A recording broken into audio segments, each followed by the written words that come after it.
Muito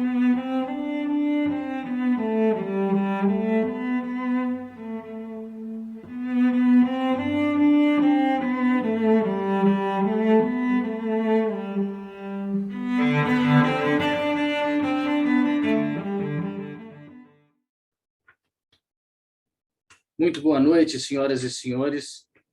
Vamos iniciar mais uma sessão virtual do Instituto Histórico e Geográfico de Minas Gerais. Nesta solenidade, o Instituto Histórico e Geográfico de Minas Gerais irá empossar como nova associada efetiva a professora doutora Magali Maria de Araújo Barroso, que ocupará a cadeira número 70, cujo patrono é o conselheiro João da Mata Machado. Participam desta sessão, compondo a mesa diretora virtual, o presidente, doutor Luiz Carlos Abrita, o secretário-geral, doutor Antônio Carlos de Albuquerque, a segunda vice-presidente, professora doutora Márcia Maria Duarte dos Santos, e a empossanda, professora doutora Magali Maria de Araújo Barroso. Ressaltamos ainda a presença da nossa associada Helene Maria Paulini, foi a última ocupante desta cadeira, e também os cumprimentos do nosso associado Iácones, que foi um dos proponentes para a professora Magali, que por motivos profissionais não pôde estar presente e deixou seus cumprimentos e votos de muitas felicidades e sucesso no Instituto. Com a palavra o presidente, Dr. Luiz Carlos Abrita, para a abertura desta sessão. Muito boa noite, associadas, associados, parentes, amigos, autoridades já mencionadas. Hoje é um dia importante. Mais uma mulher toma posse na academia. E nós vamos, desde que eu assumi a presença, eu quis aumentando, e nós estamos aumentando aos poucos, mas estamos aumentando. Então, vamos chegar a um patamar mais elevado, não resta a menor dúvida.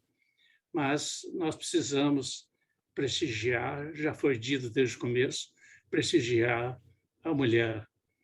Então, nós temos piano a piano se va lontano. Aos poucos, nós vamos colocando esses elementos femininos que são importantíssimos para nós nos dias de hoje. Hoje toma posse a professora doutora Magali Maria de Araújo Barroso. Realmente é uma honra para o Instituto. O Instituto fica maior com a presença dela, porque nós, naturalmente, quem fará a saudação, a professora Márcia, dará mais detalhes, inclusive são colegas na UFMG, eles dão detalhes, mas eu vou dar uma ligeira pincelada aí. Antigamente, as mulheres era destinada a ser professora primária, que chamava. Hoje, o que antigamente a gente via pouco era, por exemplo, mulher na engenharia. Outras atividades eram hoje já é comum. A professora Magali Maria de Araújo Barroso possui doutorado em Engenharia de Sistemas de Computação pela Universidade Federal do Rio de Janeiro, mestrado em Ciência da Computação pela Universidade de Minas Gerais, graduação e licenciatura em Matemática pela Universidade Federal de Minas Gerais.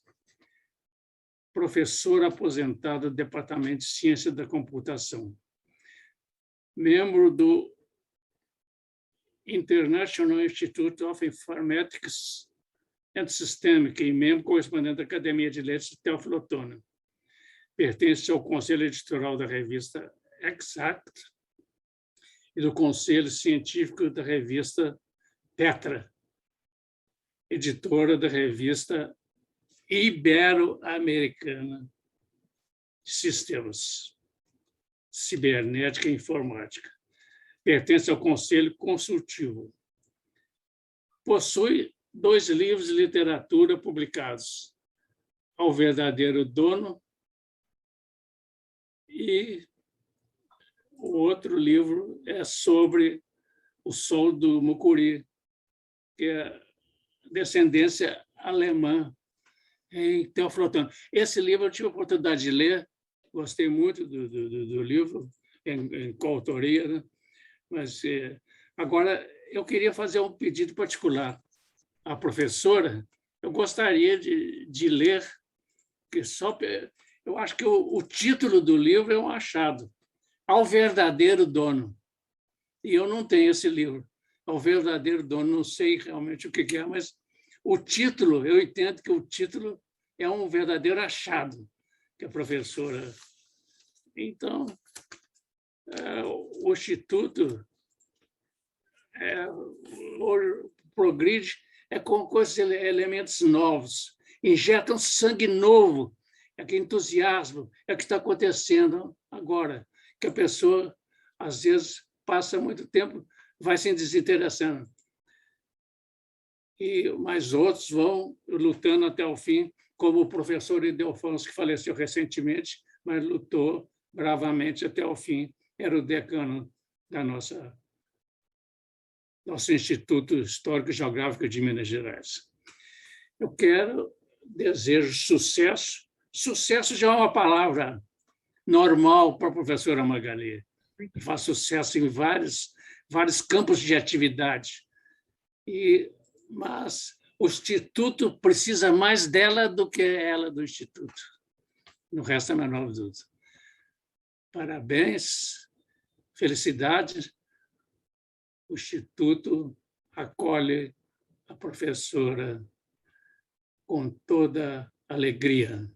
Parabéns. A empossanda professora Magali Maria de Araújo Barroso faz a leitura do termo de compromisso como nova associada efetiva do Instituto Histórico e Geográfico de Minas Gerais. Prometo cumprir os deveres de associada efetiva do Instituto Histórico e Geográfico de Minas Gerais, observar seu estatuto, desempenhar funções e encargos que me forem atribuídos e promover com dedicação o seu engrandecimento. Leitura do termo de posse pelo secretário-geral, Dr. Antônio Carlos de Albuquerque. Termo de posse. Aos 28 dias do mês de outubro de 2021, em sessão solene virtual, tomou posse como associada efetiva do Instituto Histórico e Geográfico de Minas Gerais, a professora doutora Magali Maria de Araújo Barroso, eleita para ocupar a cadeira número 70, que tem como patrono o conselheiro João da Mata Machado. A empossanda prestou o compromisso nos termos estatutários perante o presidente Luiz Carlos Abrita, prometendo cumprir os deveres inerentes à investidura. Para constar, foi lavrado o competente termo de posse, que vai assinado pelo presidente e pelo secretário-geral. Belo Horizonte, 28 de outubro de 2021.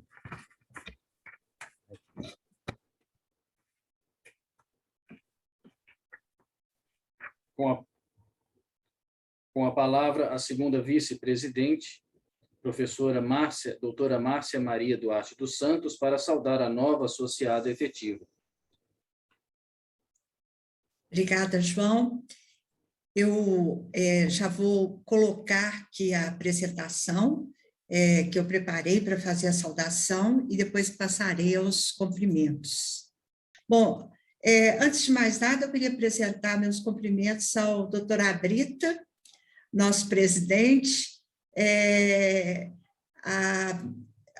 expandindo esses cumprimentos, ou estendendo esses cumprimentos aos associados do Instituto, que estão nos assistindo hoje ou irão nos assistir numa outra oportunidade. Gostaria também de agradecer à direção do Instituto Histórico e Geográfico de Minas Gerais a oportunidade de poder fazer a saudação, uma oportunidade que me traz, que eu considero um privilégio até, fazer essa saudação à nossa nova associada efetiva, professora doutora Magali Maria Araújo Barroso. Cumprimentando a Magali, desculpe, vai ser inevitável eu não usar um pronome de tratamento, porque nós nos conhecemos há muito tempo, né, Magali? Antes de iniciar a sessão, a doutora Abrida falou, você se conhece da UFMG.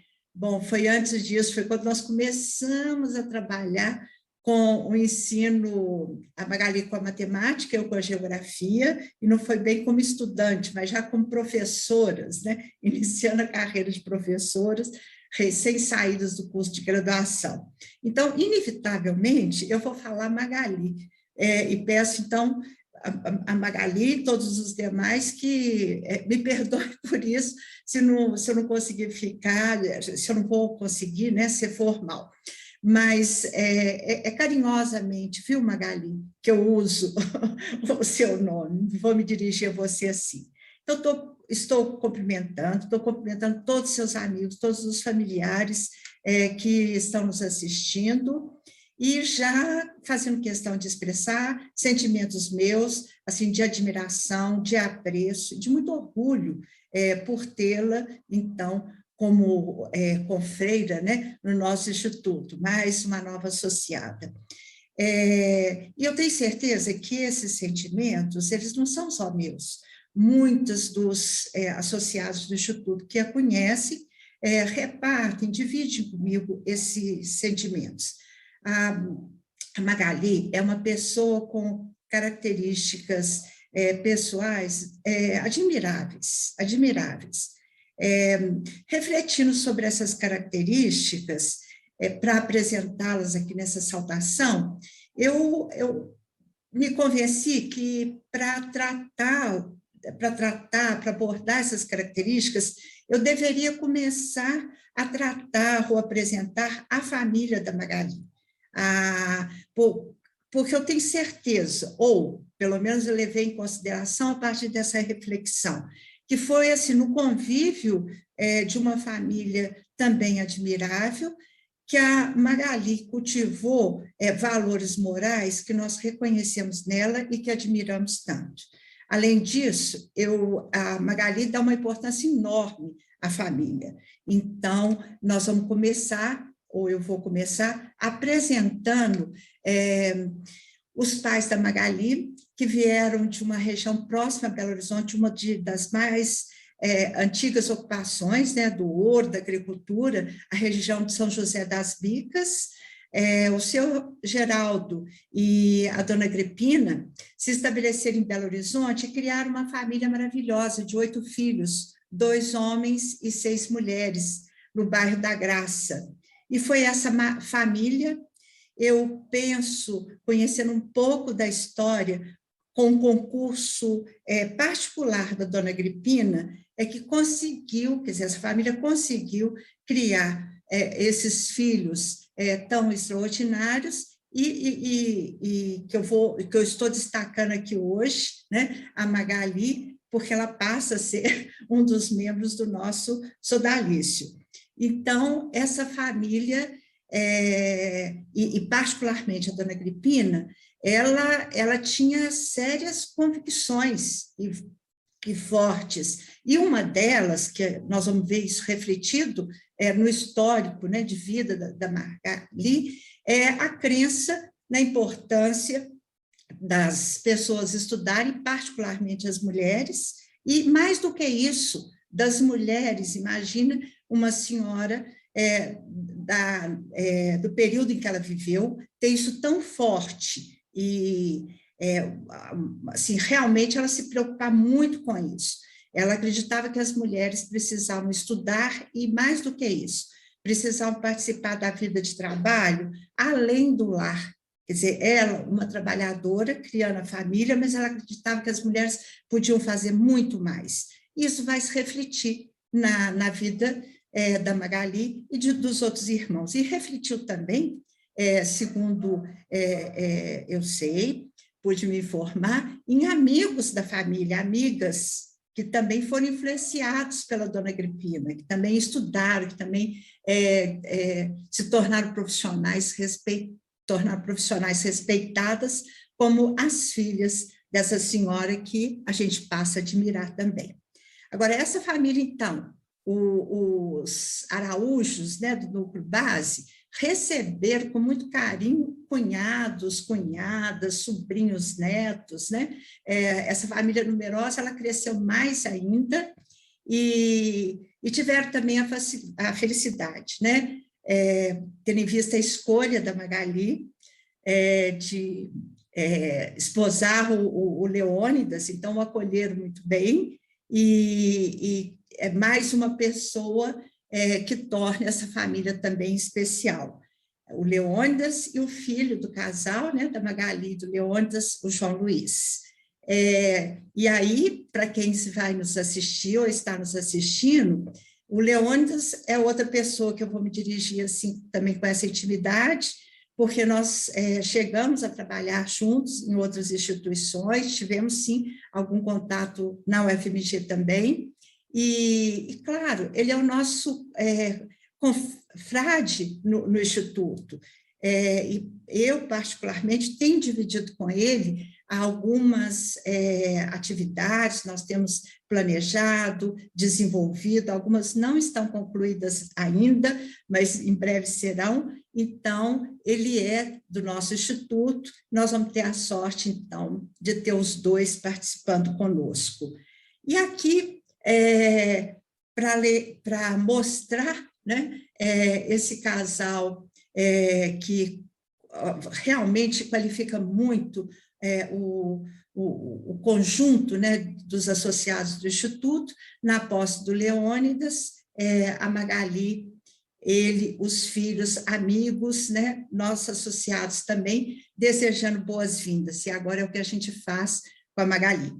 Bom, mas o doutor Abrita, inicialmente, ele já adiantou alguns aspectos da formação da Magali. Sim, ela escolheu ciências exatas, se graduou e depois passou pelo processo de pós-graduação, dos estudos de pós-graduação em áreas hards, né, da ciência, a ciência da computação nos anos 80 era uma aventura extraordinária, né? Aqui no Brasil, participar dessa área era participar de uma aventura extraordinária.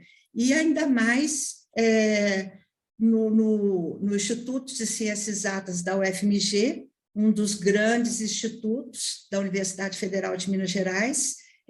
Magali, então, teve a oportunidade de estudar como a dona Agripina queria, que ela gostaria, que ela desejava para os filhos, e mais do que isso, ela se instalou nesse mundo do trabalho, fora do lar, né, numa grande universidade, que foi a Universidade Federal de Minas Gerais, mas ela também contribuiu para outras instituições. Na Universidade Federal de Minas Gerais, a Magali ficou muitos anos, e depois ela ainda teve a oportunidade também de permanecer outros tantos na UNE, no Centro Universitário de Belo Horizonte, e também passou por outras grandes universidades. Em todas essas instituições de ensino, a Magali desenvolveu com muita competência atividades de ensino, atividades de administração, de extensão, mas eu vou destacar aqui apenas as atividades relacionadas ao que foram desenvolvidas naquelas instituições que a Magali permaneceu por mais tempo. Então, uma dessas instituições é o UFMG, e a outra é o Centro Universitário de Belo Horizonte. O que aconteceu? A Magali, numa universidade como a UFMG, ela, e principalmente tendo ido para a universidade depois da reforma universitária, então ela, como os docentes, desenvolvia atividades de ensino, pesquisa, extensão e administração, que eu não pus aqui, né? Então, os docentes são polivalentes, eles têm que atuar em diversas áreas. É claro que sempre uma dessas áreas, ou duas, elas acabam envolvendo mais os professores da UFMG. No caso da Magali, ela trabalhou com essas áreas, mas eu vou destacar uma que me chama muita atenção, até porque ela, de fato, ela deve ter se envolvido muito.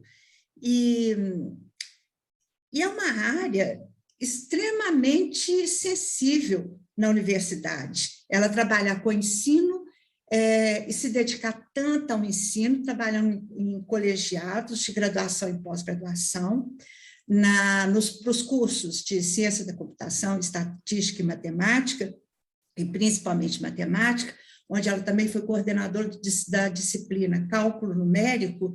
Essa disciplina, quer dizer, quem já passou pela Universidade Federal de Minas Gerais, quem se aproximou do Instituto de Ciências Exatas, o ICEX, sabe o número extraordinário, o número de estudantes que passam pelo Instituto, que fazem essa disciplina, e o desafio que é oferecer para estudantes que fazem cursos diferentes, e numerosos. Então, o cálculo numérico, assim como outras disciplinas ligadas a outros institutos, representou sempre, eu assim, tendo em vista um pouco do que eu conheço da estrutura e do funcionamento da Universidade Federal de Minas Gerais, representou sempre um grande desafio para o Instituto de Ciências Exatas. E a Magali, nesse tempo que se consolidava o Instituto, que se consolidava esses cursos que eram oferecidos para o número, as disciplinas que eram oferecidas para cursos variados, ela teve um papel importantíssimo, organizando, ensinando, desenvolvendo pesquisa, desenvolvendo atividades de extensão. Bom, no caso da UNE, no caso do Centro Universitário de Belo Horizonte, a Magali já vai para a UNE, depois de ter aposentado na Universidade Federal de Minas Gerais, tendo desenvolvido uma carreira muito produtiva, brilhante, e ela na UNE, ela se dedica com entusiasmo igual nas atividades de docência, mas ela também dá uma contribuição muito grande àquilo que eu chamo de atividade de administração, coordenando as atividades de extensão, supervisionando pesquisa, assessorando tecnicamente pró-reitoria, e no caso a pró-reitoria de graduação, quer dizer, ela permanece com essa vocação, com esse interesse, essa dedicação ao ensino de graduação. Mas eu estou destacando, então, algumas atividades. É claro, e eu deixei aqui só para não me esquecer, ela também colaborou com outras áreas, editando revistas, desenvolvendo atividades de extensão, de pesquisas, etc. Em todas as duas instituições, em outras que a Magali teve a oportunidade de atuar, as áreas de maior interesse foram a matemática da computação, sistemas computacionais, sistemas de apoio à decisão. É claro, além da metodologia científica, análise espacial, matemática aplicada, entre outras, né? Mas, olha, uma cientista, então, de ciências exatas, ela migra para ciências humanas. E ela começa a atuar de uma forma, assim, muito ativa no projeto THOR, que é a sigla do projeto Choflotone Região, e ela tem trabalhado com pesquisa, divulgação científica, intermediação intelectual, e nesse projeto ela tem desenvolvido estudos de geografia, de história, e aí trabalhando com memória e genealogia, e até literatura. Então, ela se torna também, além de cientista, ela se revela uma intelectual, que vai trabalhar com as ciências humanas. Eu penso que muito motivada pelo trabalho do Leônidas, um grande matemático, que se tornou também geógrafo, né? Ele é ambas as coisas, ele desenvolve as duas áreas de conhecimento de uma forma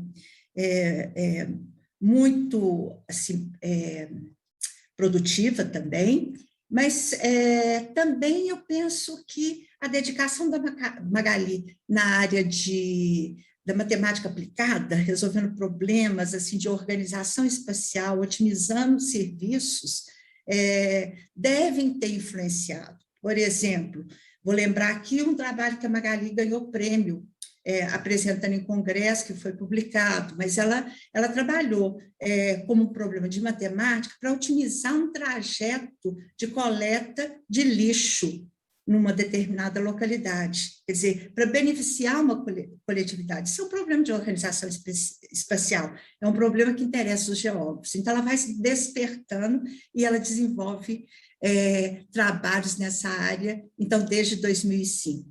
Nessa foto, nós temos a equipe pioneira do Projeto Thor, que eu tenho a honra de participar. Então, nós temos aí 4 professores, né?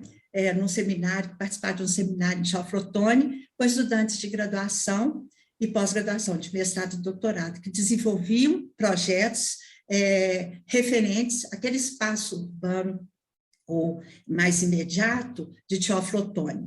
Então, estudos muito aplicados,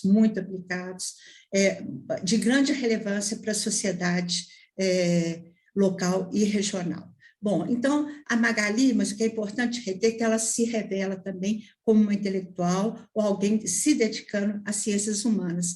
Mas não é só isso. Ela também, no final dos anos, vou dizer 90, no final dos anos 90, ela também explora outras capacidades, transforma essas capacidades em habilidades, em competências, e ela se descobre também pintando, desenhando e escrevendo. O doutor Abrita, que inicialmente mostrou um interesse muito grande por esse livro chamado Ao Verdadeiro Dono, de fato, como ele disse, é um achado esse título, mas eu gostaria de colocar o seguinte, que dedicando à pintura, Magali participou de vários ateliês, e num deles, o desafio do grupo era pintar motivados por cenas descritas pelo Murilo Rubião, cenas do realismo fantástico. E ela não conseguiu se expressar através da pintura, por meio da pintura. Não que ela não pintasse, mas aquela leitura que ela fez a motivou a escrever dentro dessa linha. Então, aqui o livro Ao Verdadeiro Dono, ele registra uma produção relacionada a essa fase. Então, acho que o doutor Abrita vai ter interesse, vai ter mais um motivo para ler esse livro, porque tem essa história saborosa. Mas como pintora, como escritora, ela também é desenhista e tem trabalhado nas capas desse livro. Então, a Magali também tem uma sensibilidade artística muito grande e ela se expressa com muita facilidade, tem produzido muito. O livro que nós estamos tratando, O Verdadeiro Dono, mas outros, também foram lançados em circuito comercial, no caso, numa livraria em Belo Horizonte, acompanhados, o lançamento foi acompanhado de uma exposição de pintura, então, assim, quadros, né, produzidos pela Magali, elaborados pela Magali. Bom, é claro que ela continua trabalhando muito com a literatura. Então, eu só registrei aqui 4 exemplos da produção mais recente da Magali. Olha, que eu voltei a 2017, quer dizer, foi ontem, né? Tem outras atividades. Mas no caso dessa essa última produção da Magali, essa última contribuição literária, e também a Sociedade de Geoflotone, para a cultura de Geoflotone, ela trabalhou, esse livro já é o resultado de um projeto que é muito importante, do meu ponto de vista, porque resgata aspectos da vida e da obra de escritoras locais, de escritoras que viveram naquela região. Então, o primeiro livro, A Vida da Hilda Ottoni Porto Ramos, está pronto. mas tem 3 outros que estão sendo elaborados na fase de pesquisa. Está trabalhando tanto nessa área que ela demonstra tanta acessibilidade, literatura, pintura, desenho, ela não deixou de produzir nessa área que é mais científica, né? Ela tem produzido, e muito, trabalhos essenciais. Um dos trabalhos mais significativos, um dos últimos trabalhos da Magali, nós tivemos a honra de tê-lo, ela submeteu, e nós conseguimos publicar no livro Minas Gerais, que o Instituto de História Histórico e Geográfico de Minas Gerais publicou para celebrar os 300 anos. Então, um capítulo nosso desse livro, ele foi escrito pela Magali e pela Dalva, e trata da descendência alemã em Teoflotone. Então, nós temos muito orgulho disso, dessa participação. Esse capítulo realmente qualifica muito o livro. Mas o que eu quero destacar com esses títulos que eu pensei, estou apresentando, é que a Magali não só tem publicado em organismos regionais ou para atender os convites ou submetendo trabalhos para instituições regionais, como é o caso do Instituto Histórico e Geográfico do Mucuri, né? Mas também ela continua produzindo para instituições ou para publicações internacionais. O Jornal de Geociência, de Engenharia e Tecnologia recebeu, em 2020, um trabalho da Magali e do Leônidas, que foi publicado, quer dizer, foi aprovado para publicação. E um outro também, para a Revista Ibero-Americana de Sistemas Cibernética e Informática, em 2017, também foi publicado. Então, é extraordinária essa capacidade também de trabalho da Magali, que permite que ela desenvolva trabalhos nessa área de literatura, de pintura, mas também continua produzindo conhecimento geográfico, histórico e mesmo matemático. Então, é algo muito importante a ser destacado. Quando eu escolhi essas imagens para ilustrar essa produção, que é mais científica, vamos dizer assim, da Magali, eu trouxe lá de trás 2 publicações. Um é um livro, e o outro é o resultado de um trabalho que foi apresentado num congresso, que é aquele trabalho que eu me referi sobre o trajeto ótimo, né, para um caminhão de coleta de lixo. E o outro é um livro sobre cálculo numérico, com aplicações, que já está na 2ª edição, e que foi publicado no final dos anos 80. Me chama muita atenção esse livro do cálculo numérico. Olha, nos anos 80, a universidade, a UFMG, e muitas outras grandes universidades do país, ainda não tinha conseguido dar conta de material didático de qualidade para aqueles estudantes da graduação. No caso da Universidade Federal de Minas Gerais, é a partir do final dos anos 90, 2000, que começam a surgir programas de apoio a essa produção, destinada a desenvolver temas básicos de disciplinas dos diversos cursos de graduação, mas favorecendo a produção de muitos professores, em muitas áreas.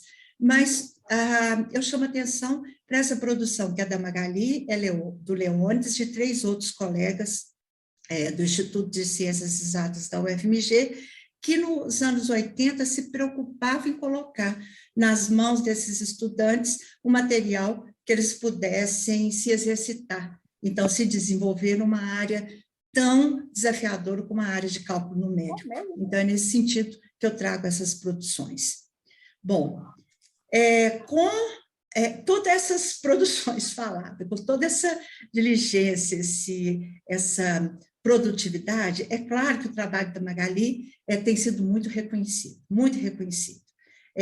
No trabalho que eu estou chamando aqui de ensino, de pesquisa e de extensão, então eu escolhi esse prêmio dado pela UniBH, que está relacionada a essa atividade de ensino, esse cuidado com a atividade de graduação, com com o ensino básico, nos cursos, nas habilitações que ela se dedicou na UNE. Mas essas duas outras imagens, uma de 2004 e a outra está fechada aqui para mim, acho que é de 2017 ou 2019, se não me engano, não lembro mais, mas é mais recente, essa outra que fica aqui no canto direito da minha tela, elas foram recebidas pela participação em apresentações de trabalho em eventos internacionais e trabalhos ligados às ciências exatas. Então, Magali continua fazendo, quer dizer, recebendo esse reconhecimento nas diversas áreas que ela tem atuado, né? Então, essa área que eu estou chamando de científica ou mais acadêmica, como também na área de literatura, como exemplifico esses prêmios que estão aqui mostrados na parte inferior da imagem. Muito bem, é claro que esses prêmios, eles não... eu destaquei alguns, eu ainda poderia falar, e quero terminar falando sobre prêmios e honrarias, lembrando que essa dedicação do ensino, Magali, também foi muito reconhecida pelos estudantes. Magali recebeu prêmios ao lado de destaque de melhor atividade de pesquisa, de projeto de extensão, nas várias instituições que ela trabalhou, mas também ela foi homenageada pelas turmas que se formavam, ela foi escolhida como patrona, ela foi escolhida como paraninfa. Eu acho que isso talvez o maior prêmio que um professor pode ter. E eu me emociono mesmo, fico feliz pela Magali, por ela ter tido esse reconhecimento dos estudantes. Eu acho que é algo que todo professor recebe com muito carinho. Bom, mas para não alongar mais, o que eu gostaria mesmo de dizer, acho que em nome, acho não, com certeza, e eu estou aqui em nome de todos os outros membros do Instituto Histórico e Geográfico de Minas Gerais, desejando, então, que a Magali seja muito bem-vinda e que ela continue brilhando, né, no Instituto Histórico e Geográfico de Minas Gerais, e que ela possa continuar incentivada, né, pelo nosso ambiente, pelos colegas, a produzir nessas mais diversas áreas. Nós precisamos de você, como disse o doutor Abrita. Então, muito obrigada. Com a palavra, a professora doutora Magali Maria de Araújo Barroso, para sua oração de ingresso no Instituto Histórico e Geográfico de Minas Gerais. Bom, eu agradeço muito as palavras do doutor Abrita, da Márcia, do doutor Antônio Carlos e do João também, que está nos apresentando. É com muita alegria que hoje estou aqui diante de todos vocês para tomar posse na cadeira número 70 do Instituto Histórico e Geográfico de Minas Gerais, cujo patrono é a respeitada personalidade da história das Minas Gerais, o conselheiro João da Mata Machado. Pertencer a uma instituição centenária como este instituto, de precisamente 114 anos, a chamada Casa de João Pinheiro, cujos valores e princípios são esses que estão colocados aqui: verdade, justiça, liberdade, esforço, estudo, trabalho, colaboração, amor, amizade, caridade, bondade, gratidão, honestidade, altruísmo, generosidade, desprendimento e respeito. Muito me enobrece. Eu gostaria de começar a minha oração agradecendo ao Instituto Histórico e Geográfico de Minas Gerais, em especial ao doutor Abrita, Luiz Carlos Abrita, e ao doutor Antônio Carlos Albuquerque, também ao doutor Iácones, que foi o que me convidou para participar do Instituto, a doutora Márcia, que é amiga da gente há muito tempo, que também foi uma grande incentivadora, e Iácones e Márcia, com o doutor Antônio Carlos, que assinaram a minha admissão, né? Também agradeço ao doutor José Oswaldo Guimarães Lasmar por todo o seu incentivo para trabalhar com a imigração alemã e árabe em Teoflotone, né? A professora, a doutora Helene Paulini, que é minha antecessora e muito me ajudou na elaboração desses documentos que estou apresentando. Ao doutor Gilberto Antônio Porto, professora Iris Soriano Nunes Milho, professor Wilson Colares da Costa e Eduardo Amorim Filho, todos do Instituto Histórico e Geográfico do Mucuri. O Gilberto também me ajudou nessa busca dos documentos, e igualmente o doutor Fernando da Mata Machado, que é do Rio de Janeiro. Como o Gilberto, ele é sobrinho neto do conselheiro João da Mata Machado, a Ana Cristina Maquiné Simão e ao João Linhares, do Instituto Histórico e Geográfico de Minas Gerais. Agradeço também às amigas doutora Alzira e doutora Luz Marina Morello, ao Léo, ao João Luiz e à Débora, minha pequena família, e a minha grande família, aos Araújo, que eu os amo demais, e a todos os meus amigos que sempre me apoiam e incentivam.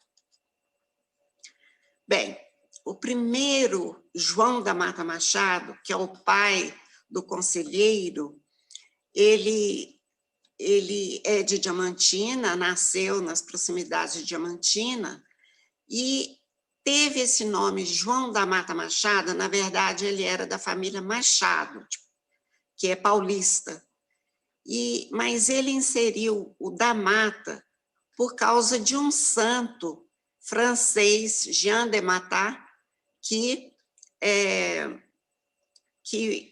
segundo a fé portuguesa, católica portuguesa, nasceu no dia 8 de fevereiro, mas aí ele resolveu colocar, os pais dele resolveram colocar o nome João da Mata Machado nele. Bom, ele então se encontrou com Amélia Senhorinha Caldeira Brant, que depois tirou o Brant e inseriu da Mata, e eles se casaram em abril de 49. Aí o primeiro filho foi João da Mata Machado, que nasceu em Diamantina, em 14 de novembro de 1850. Eles tiveram outros 7 filhos, né? Interessante frisar aqui que tanto o João da Mata Machado, pai, quanto a sua esposa Amélia, eram pessoas assim extremamente preocupadas com a educação dos filhos, e como a minha família também, eles tiveram 8 filhos, e aí eles queriam que os filhos fizessem curso superior. Então, o João e o irmão Álvaro fizeram medicina, o Pedro fez direito. O Augusto não quis fazer curso superior, então ele teve que assinar um documento para o pai dizendo que era por livre e espontânea vontade que ele não ia fazer curso superior, e ele foi trabalhar como comerciante, seguindo a carreira de seu pai, que era comerciante de ouro e de diamantes. As mulheres, Gabriela, Maria Amélia e Virgínia, se casaram também com engenheiro, uma com engenheiro, outra com advogado e outra com médico. E a Amélia, que era a filha caçula, ela faleceu ainda solteira. A família era muito religiosa, eles participavam da Ordem Terceira de São Francisco, Ordem Terceira do Carmo.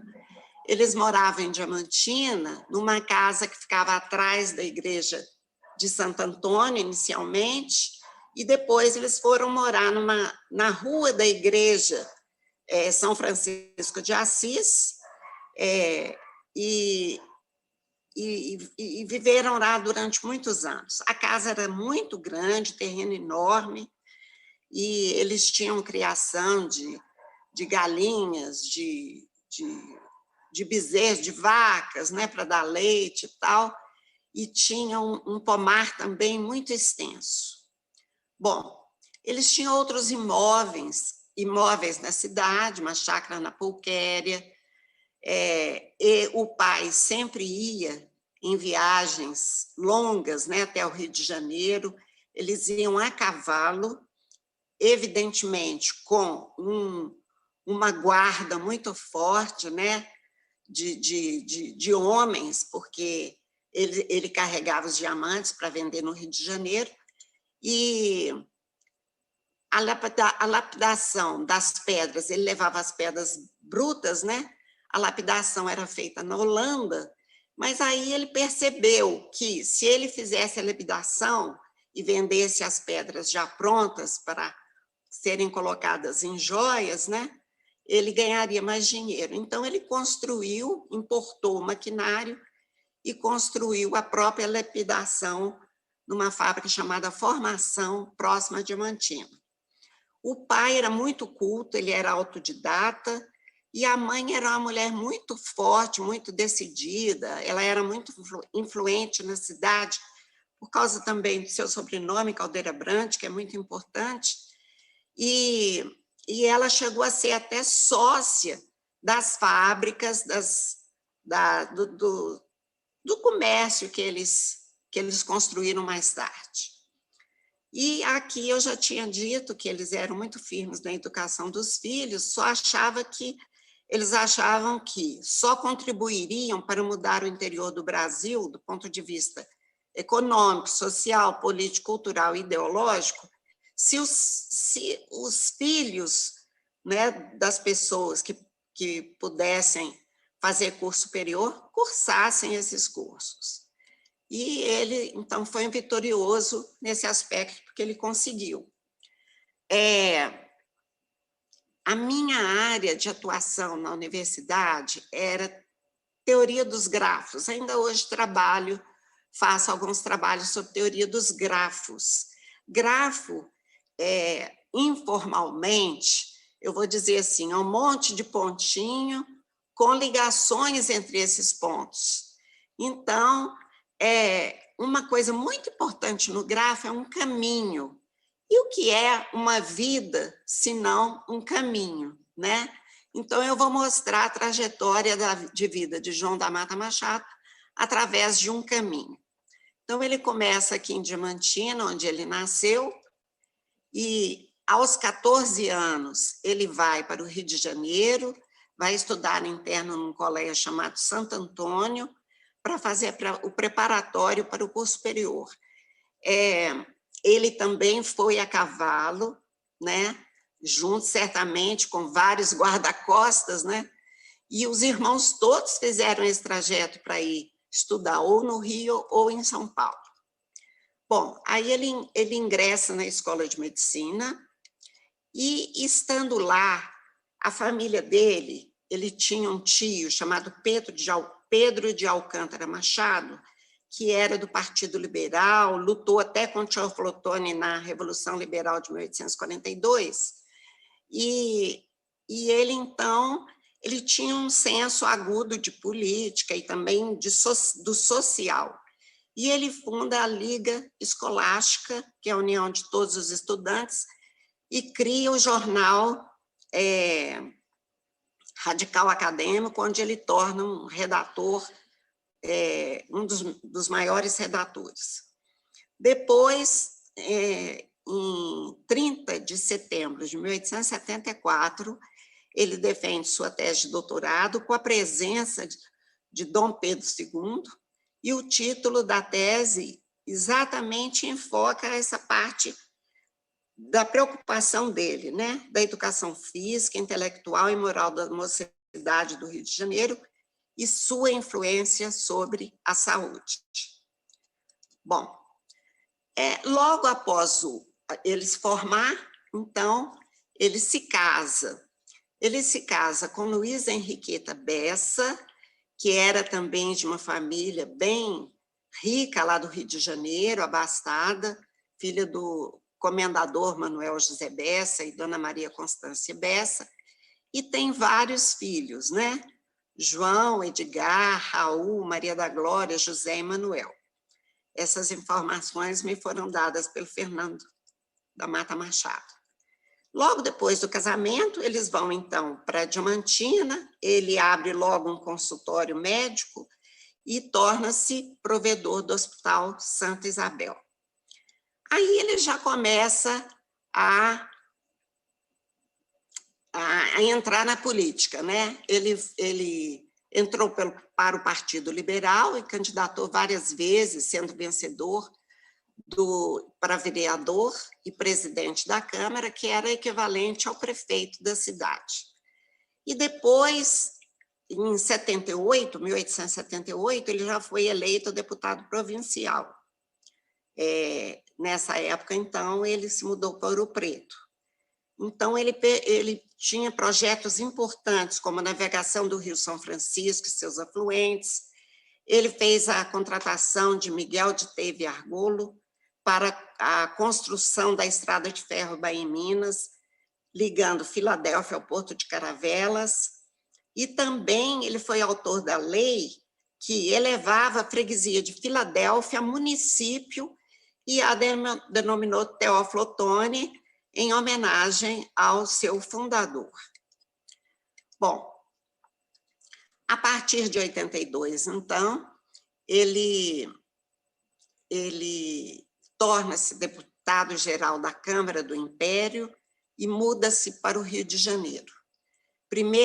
Foi o primeiro secretário da Câmara. Em 84, ele compõe o Gabinete Dantas e é nomeado ministro de Estado dos Negócios Estrangeiros, e foi aí que ele recebeu o título de conselheiro. Interessante, numa das biografias que eu li, quando o pai ficou sabendo, ele procurou a mãe disse que a mãe estava no quintal, e ele disse, nosso filho é ministro. Então, era muita honra para eles, né? E ele fica nesse cargo como se fosse um ministro das Relações Exteriores até dezembro de 84, e depois ele retorna a Diamantina, mas logo em seguida ele é eleito novamente por 2 anos e faz membro da Comissão de Orçamento e consegue liberar a navegação do Rio São Francisco.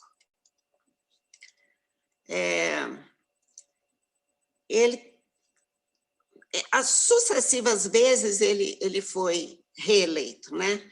Então, ele toma posse, mas ele é reeleito, mas não toma posse por causa do advento da República, mas logo em seguida ele se elege novamente e torna-se o primeiro presidente da Câmara dos Deputados.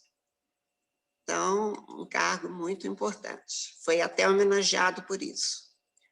Bem, no governo Floriano Peixoto, ele era muito ligado a Deodoro da Fonseca, e aí há uma crise onde ele defende muito o Congresso, contrariou um pouco Floriano Peixoto, e aí Floriano Peixoto declarou a prisão dele, e ele ficou preso na fortaleza de São João, no Rio de Janeiro. Mas ele foi anistiado. Nessa época ele já tinha uma fábrica de tecido de Santa Bárbara, e aí ele foi para lá. E o interessante dizer que é uma das primeiras fábricas onde os funcionários têm coparticipação nos lucros, tinha uma caixa beneficente, tinha aposentadoria, e casas e a educação básica para os filhos dos trabalhadores. Ele foi bem sucedido e, com a ajuda também da herança da esposa, ele abriu fábricas, fundou colégios, fomentou indústrias, criou estabelecimentos bancários e comerciais, mas veio uma crise do encilhamento no início da República, onde os bancos podiam emitir dinheiro sem lastro, e aí não teve outra opção senão decretar sua falência.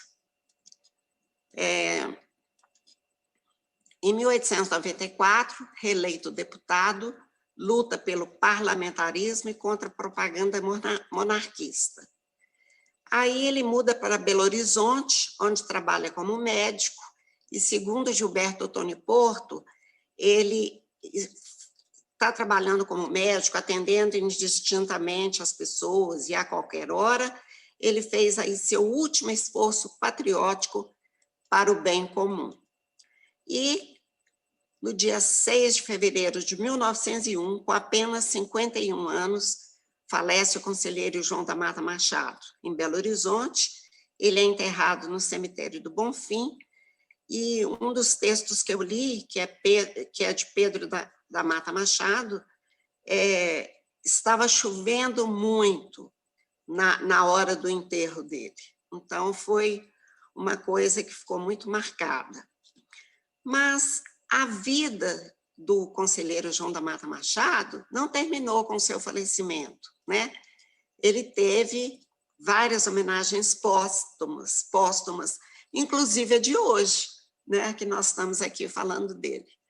Então, por causa dele no Ministério das Relações Exteriores, ele ganha, presidente da República concede a ele um título póstumo no quadro suplementar da Ordem de Rio Branco, e com o grau de Gran Cruz.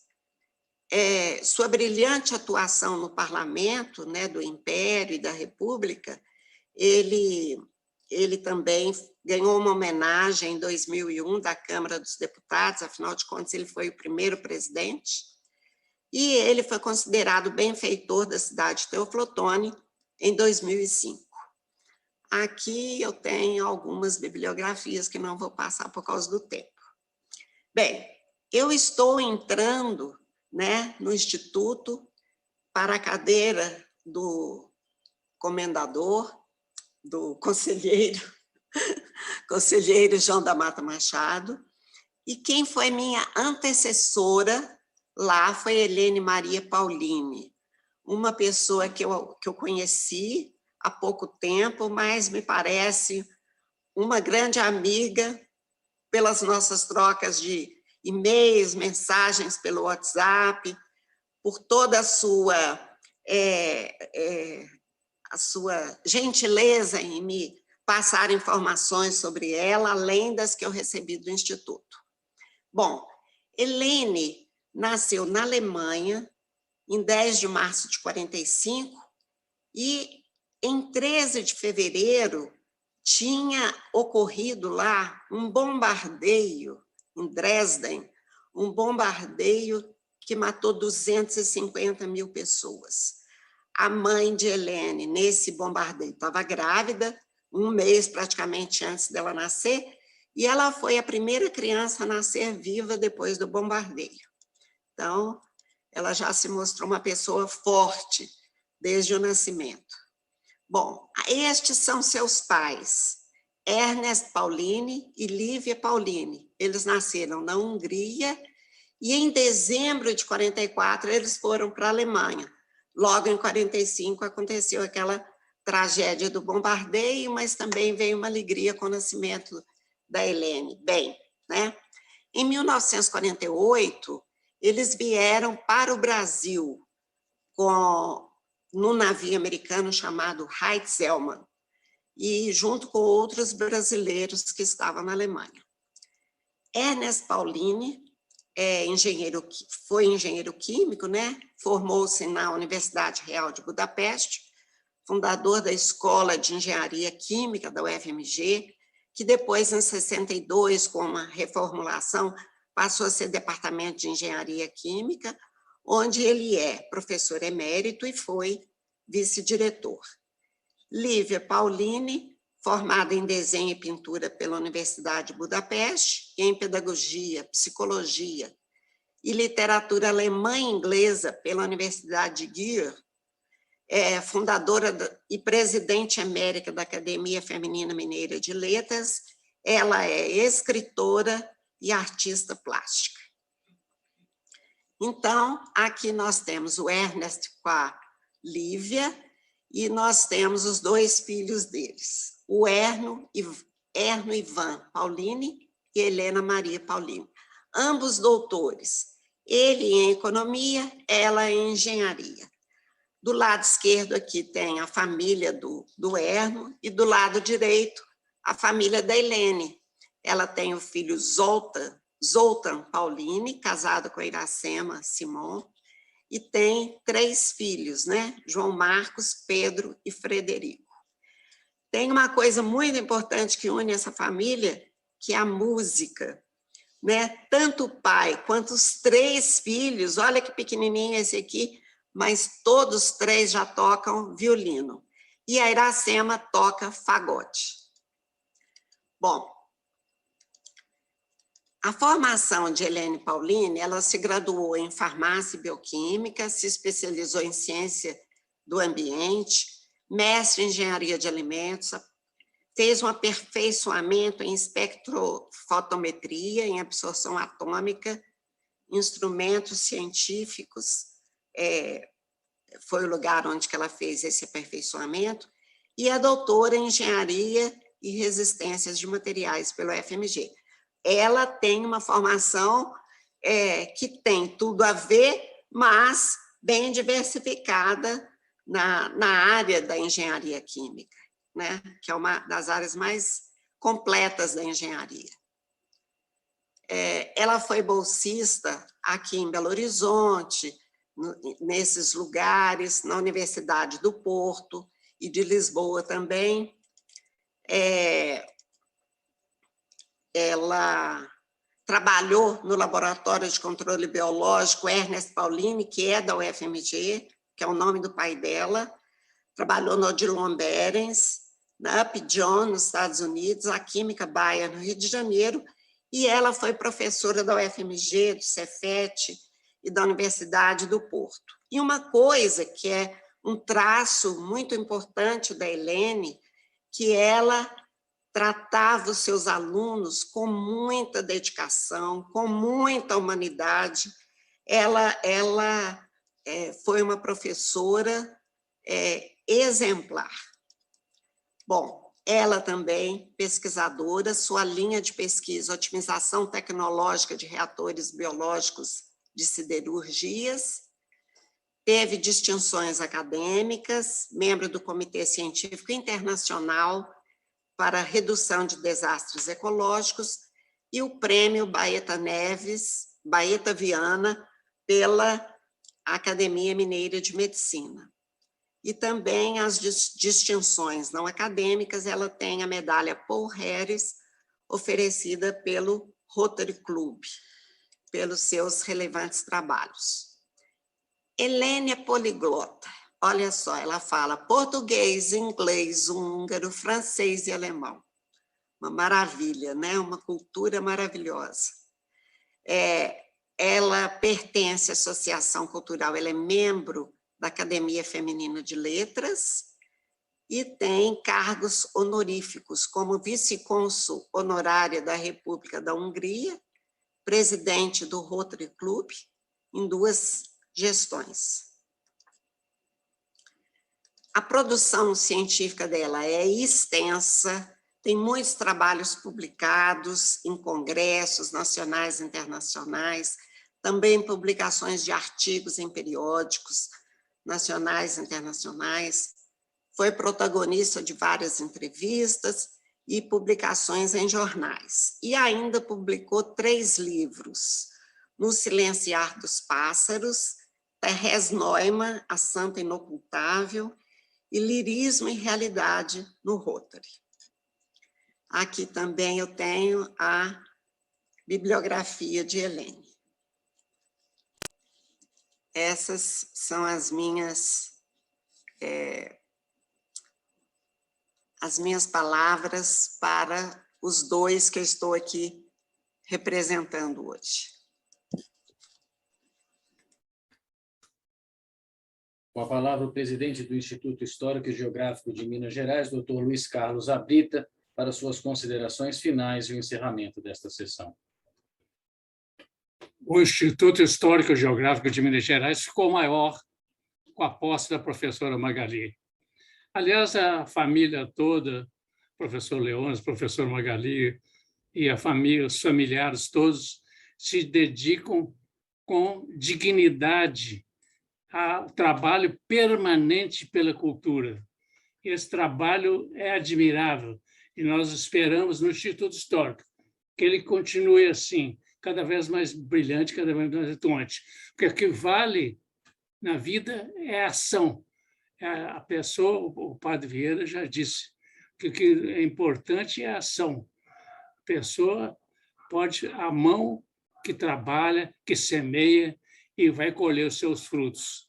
Nós ficamos realmente encantados com essa posse da professora e desejamos felicidade. E, como disse, espero que ela preste mais serviços ao Instituto que o Instituto a ela, porque ela tem cabedal para isso e nós esperamos que ela cumpra essa missão que eu estou delegando agora. Muito obrigado. Está encerrada a sessão. Muito obrigado.